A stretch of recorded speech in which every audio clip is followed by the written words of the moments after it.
Life isn't just about fleeting moments or immediate necessities, it's also about poetry and the distant horizon. But in reality, how many dare to set aside everyday worries, economic anxieties, endless ambitions, and truly chase what they call poetry and the distant horizon? Poetry signifies the joy that springs from the depths of one's heart, and the distant horizon is the journey to step beyond the immediate desires for stability. As the brilliant novelist Somerset Maugham wrote in The Moon and Sixpence, most people don't become what they want to be, but what they have to be. The moon represents ideals, while the sixpence is reality. Which will you choose?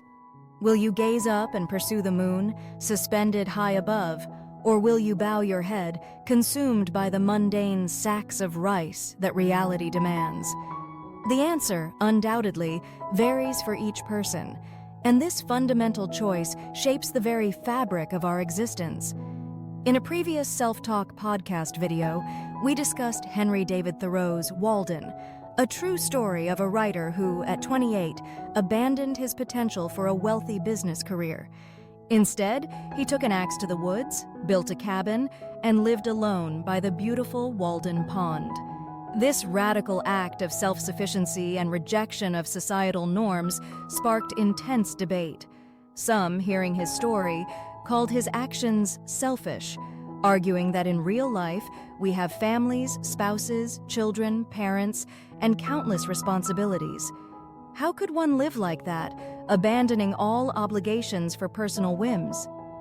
Yet conversely, many were deeply inspired by Thoreau's solitary life at Walden Pond, realizing it was time for them to live authentically, to march to their own beat, free from the constraints of conventional expectations. Witnessing these contrasting emotions, the condemnation versus the inspiration, I often wondered, what creates such divergence in perception? What deeply ingrained beliefs or experiences lead two individuals to view the same act so differently? And more importantly, how can each person truly live a life without regret? A life aligned with their deepest self rather than one dictated by external pressures? Delving into the pages of The Moon and Sixpence offered profound answers, revealing universal truths about human nature and the pursuit of meaning. These are the insights I'm excited to share today, hoping to provide you with new perspectives and invaluable guidance in navigating your own life choices. Welcome back to Self-Talk Podcast, your channel for holistic self-development through great books. Today's discussion, Your Perception Decides Everything, explores Somerset Maugham's classic masterpiece, The Moon and Sixpence, a timeless work, a celebrated literary gem, and a profound psychological study by one of the most beloved English novelists and playwrights of the early 20th century. Its themes resonate as powerfully today as they did a century ago. Your perception shapes your pursuit. The story centers on Charles Strickland, a stockbroker in London. On the surface, his life was the epitome of success and stability. He had a job that comfortably supported his family in a bustling city center, a wife who managed their home with ease, and two charming, well-behaved children. By all accounts, Strickland had a successful career, a comfortable income, a happy family, and a respected social standing. A life many would envy, a seemingly perfect existence. Yet, to everyone's shock and utter bewilderment, this middle-aged man, considered quiet, unassuming, and somewhat dull by others, abruptly abandoned everything he had painstakingly built in the first half of his life. He simply left for Paris, alone, leaving his wife a cold, terse letter of fewer than 10 lines, stating unequivocally that he wouldn't return. At 40, Strickland, with a chilling indifference, cast aside his wife and children for a vague, almost ethereal dream: to become a painter. In the eyes of society, and certainly his distraught family, this was not just a foolish decision, but a catastrophic one. First, it was deemed foolish because he willingly gave up a prosperous, stable life, a life of comfort and security, to wander into a harsh, impoverished existence. Strickland, once a man of means, now devoted all his time and energy to painting, completely disregarding basic needs like food, clothing, or shelter, needing only enough to minimally survive. He took any odd job to earn money quickly, but as soon as he had enough, he poured it all into buying paints and locking himself away in his solitary studio, consumed by his art. The second foolishness was that he made an incredibly risky, blind decision with an uncertain future. Who, at 40, with no formal training, pursues such an audacious dream? At 18, one might have prospects learning to paint, but he was already middle-aged, with no technical skill, yet he demanded to become an artist. To most, he was truly mad, a delusional fool. And yet, when confronted with such judgments, he would retort with a fierce conviction, "You are the idiot! I tell you, I've got to paint. I can't help myself. When a man falls into the water, it doesn't matter if he can swim or not. He must struggle to get out, or else he'll drown." This powerful metaphor forces us to consider, must one be a good swimmer to swim across? Must one have certain ideal conditions to pursue a dream? Was he foolish, or was the world blind, shackled by its own limited vision? Many people, trapped by conventional thinking, measure their choices by others' standards of success and benefit, enduring unhappy lives they dislike, using their finite time for endless suffering in pursuit of external validation. But is a person foolish or courageous for dedicating their finite life to pursuing a dream, regardless of success or failure, gain or loss? This question lies at the heart of the novel. The renowned psychologist Carl Jung stated, "People will do anything, no matter how absurd, to avoid facing their own soul." But only those who dare to face their soul are truly awake, living lives of authentic purpose. Strickland certainly dared to face his. He bravely jumped out of his comfort zone, defied all expectations, and pursued his dream with an almost brutal single-mindedness. Whether material possessions are fleeting or supreme, a cherished treasure or a discarded shoe, it all depends on your perception. So many people merely glance timidly at the moon, then continue to bow their heads, chasing the sixpence they rely on for food and clothing.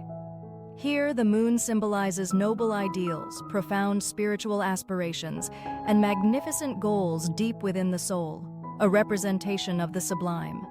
While the sixpence, a coin of very small value, represents the mundane, the practical realities of daily life, the material world.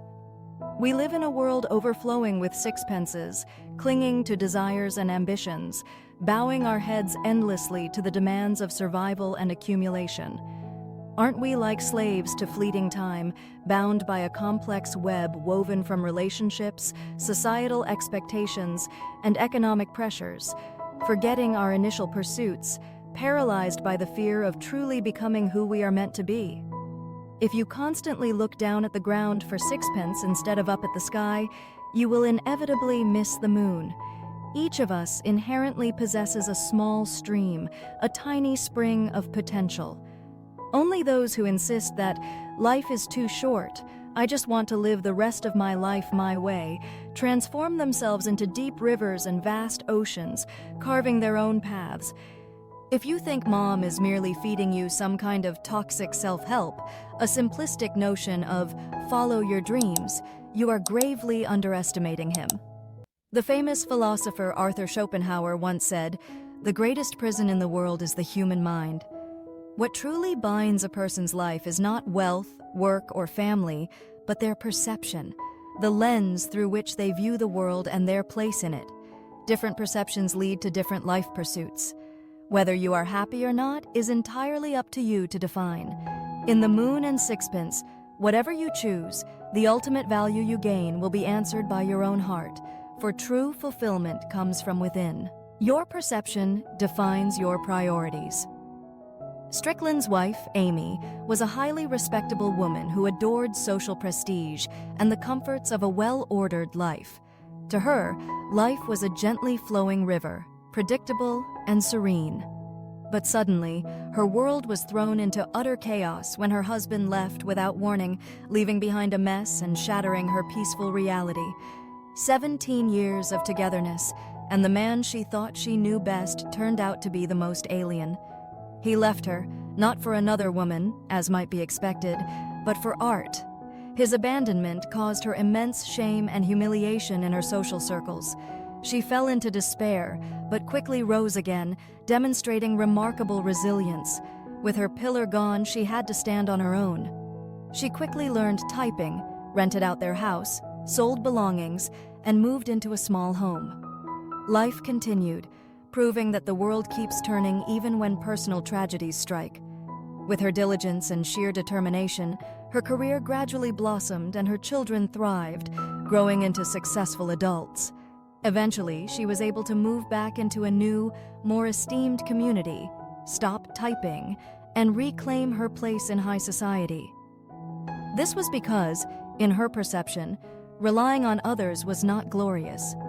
Only self-reliance, coupled with outward respectability and dignity, was the lifelong goal she pursued with unwavering resolve. Different perceptions lead to different life priorities, and thus different directions of effort and dedication. As long as you genuinely feel joy from what you do and pursue, with no internal conflict or struggle, then any choice is equally valid. There is no right or wrong, noble or humble. It all comes from your heart, from your inner compass. Strickland prioritized painting above all else, doing everything, enduring all hardships to make his dream a reality. His wife, prioritizing dignity and social standing, worked diligently and assiduously to achieve her desired outcome. It's no coincidence that two people who lived together for 17 years ended up parting ways. Their perceptions had become entirely different, leading them down divergent paths.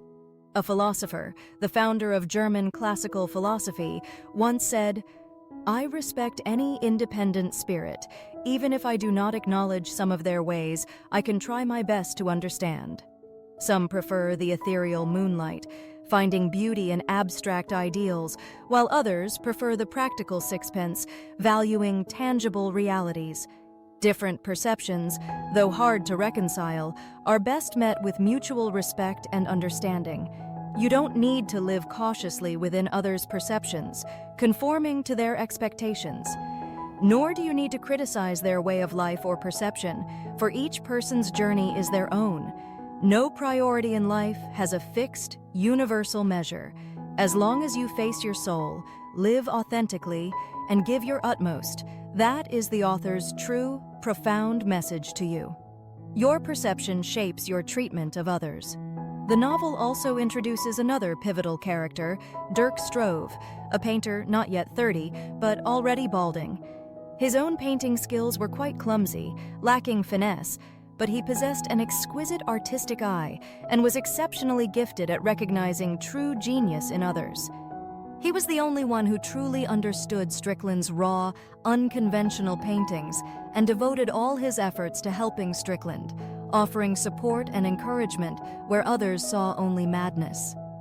When Strickland fell seriously ill, Stroeve, with boundless compassion, brought him home to care for him, even against his wife's fierce objections.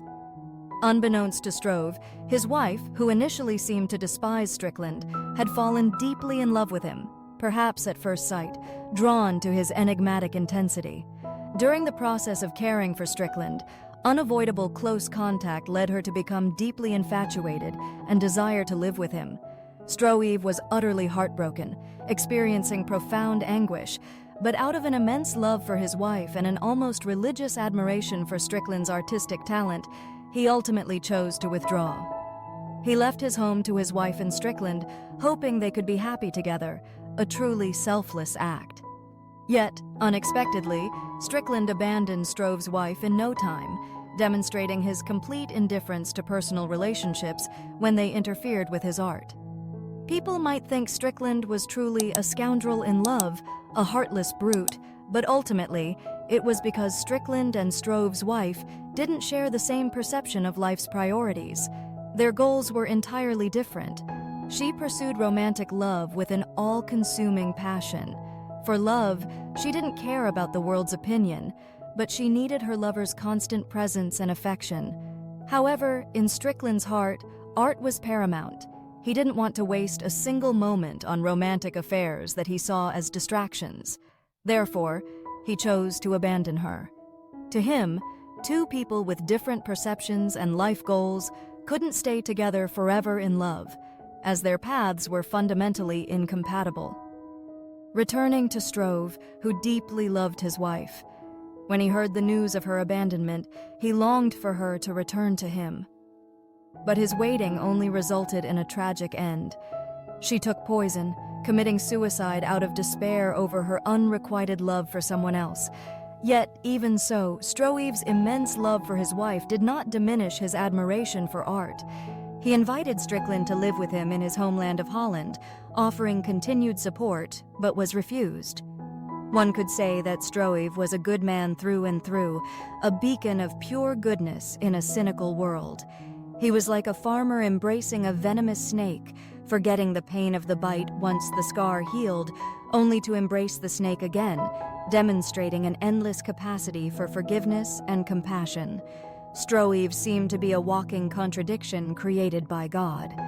He was short and stout, often mistaken for a boastful rich man due to his unassuming appearance. But in reality, he was a painter with a keen artistic eye, capable of seeing beauty and genius where others saw only ugliness. His own paintings lacked realism, glamour, and were distorted, yet he himself was an honest man who couldn't utter flowery words, always speaking from the heart. He was kind-hearted, benevolent, and generous to a fault. He never thought he would meet Strickland, a man who saw no one else and was utterly ungrateful. He loved his wife more than himself, even receiving her betrayal with grace. He was mocked by colleagues, yet he would lend money to them without hesitation. He lived like that, constantly giving without expecting anything in return. As the novel described, he was a noble and selfless person. Even with a tragic end, his suffering could not conceal the inherent greatness and purity of Struve's nature. Some said Struve was pathetic and foolish, naive in his goodness, but others understood his profound nobility. Different perceptions lead to different ways people treat others. Some live joyfully, helping others without expecting anything in return, driven by an innate benevolence, while others are selfish, always looking out for themselves with eyes only for personal gain. But no matter how harsh life gets, there is always a place for you, a sacred space where you can nurture your pure conscience and your boundless love for all things. How your perception is will ultimately determine how you treat others. Whatever you choose, listen to your conscience, live fully, and give love freely, for that is where true meaning lies.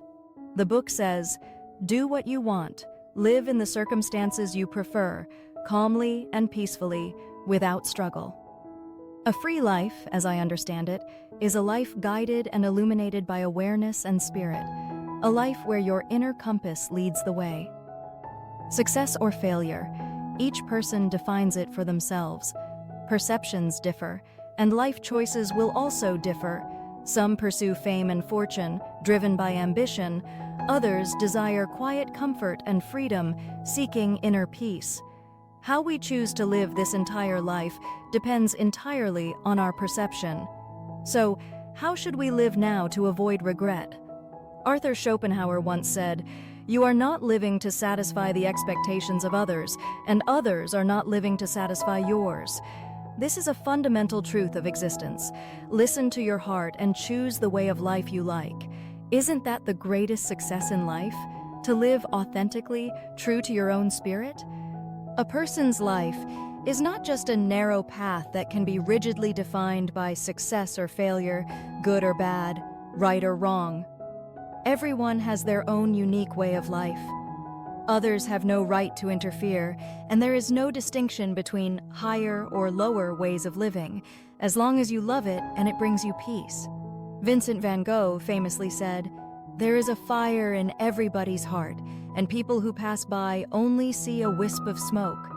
You live for the fire in your heart, for your own burning passion, not for the smoke in others' eyes, for their fleeting judgments or misunderstandings. Whether looking up at the starry sky, pursuing grand ideals, or walking on the earth, grounded in reality, live the way you want. As long as your heart feels no conflict, no internal struggle, that is enough. And those who constantly strive to pursue their dreams, to live their truth, are truly beautiful. May both you and I, all of us, have a wonderful life, live as we desire, and give our all to this life. Thank you for listening. If you found this video helpful, please spread it to those who need it. Support Self-Talk Podcast with a like, subscribe, and turn on the notification bell to catch our latest videos. Once again, thank you, and see you in the next videos.